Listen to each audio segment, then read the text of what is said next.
Hello viewers, 4DIYers here with another tutorial video for everyone. In this particular video here, I'll be doing a demonstration of how to replace the power steering fluid on your Ford Ranger. This truck I am working with here today is a 1998 equipped with a 2.5 liter 4-cylinder 2-wheel drive and has a power steering cooler. Here is an example between the old and new fluid. Typically, old power steering fluid will appear to be dark in color, and this is caused by a mixture of things such as oil breaking down from heat, contaminants, and even material from components breaking down such as seals or components slowly wearing.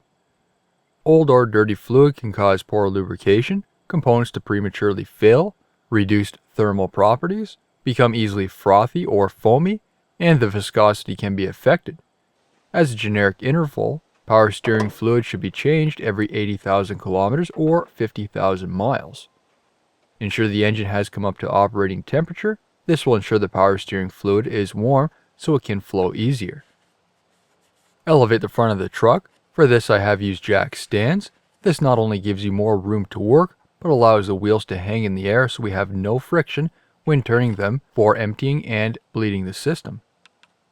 The power steering pump and reservoir is one assembly and located on the driver's side of the engine bay. It does have a black cap and should be labeled.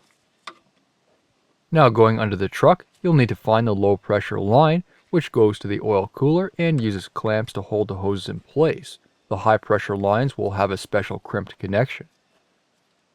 Using interlocking pliers, remove a clamp on the lower line. If your truck isn't equipped with an oil cooler, then you'll need to pick the lowest line, which may be a steel line that has a fitting and goes into the power steering rack. Using the lowest line to ensure all the old fluid has been drained from the system instead of having some remaining which can contaminate the new fluid. Considering I haven't removed the fluid from the reservoir on the pump, more fluid will come out of here. Using a turkey baster or suction pump can be used to remove the old fluid from the reservoir, but it's an extra step which really isn't needed as it can drain from here right directly into a pan. The steel line did rotate on the fitting for me. Sometimes these have enough flex to pull them out of the way, and other times you can loosen up the fitting to rotate the line.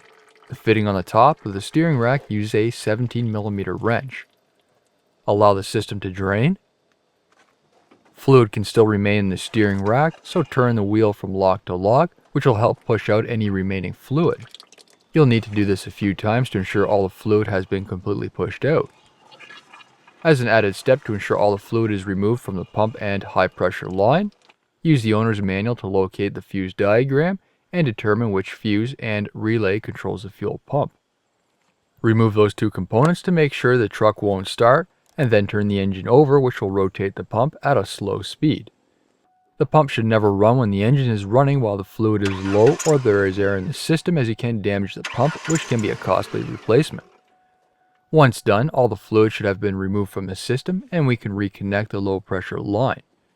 Considering all the fluid has been drained from the system, now is a great time to inspect the power steering lines and connections. Look for any residue at the fittings or deteriorating lines. This could indicate a failing line or faulty seal requiring a repair.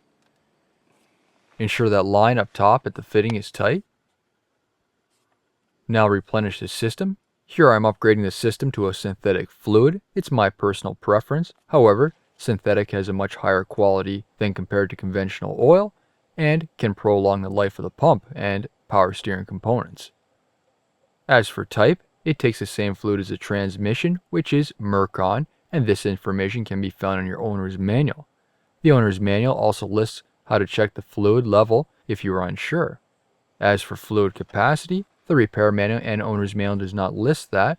From what I found online, the system holds about 1.05 quarts or 0.99 liters. The fluid will slowly drop. It does take a minute and wait until it stops going down. Then operate the steering, turning it lock to lock. The fluid will eventually make its way through the system, pushing out a majority of the air. Do this while the engine is off so we avoid the pump cavitating. You may notice the fluid level rising, which is normal. Just keep an eye on it so it doesn't overflow and add more oil when required. After the fluid level does maintain a constant level, reinstall the fuse and relay, then start the engine and keep an eye on the fluid level. Again, turn the wheel left to right, full lock to lock each time. Do not hold the steering wheel at its full lock more than a second or two, as you can damage the power steering pump. Continue to monitor the fluid level. You may notice frothing in the fluid, which is small bubbles, making it look somewhat milky, which is normal as this is air exiting the power steering system. Do not drive the vehicle until all the air has been fully bled. For checking the fluid level, the cap has a built-in dipstick. Shown on one side is a fluid level when it's cold, and the other side is when the fluid level is hot. Once the fluid remains at a constant level and the frothing has disappeared, air has been removed from the system. Ensure there is no leaks, and you're done. New videos released every week on my channel. Subscribe to this YouTube channel by clicking on the button below the video. This concludes the rest of my video. Be sure to give me a thumbs up. It's a huge help to me. And if you found this tutorial helpful, please leave a comment below. Thank you for watching.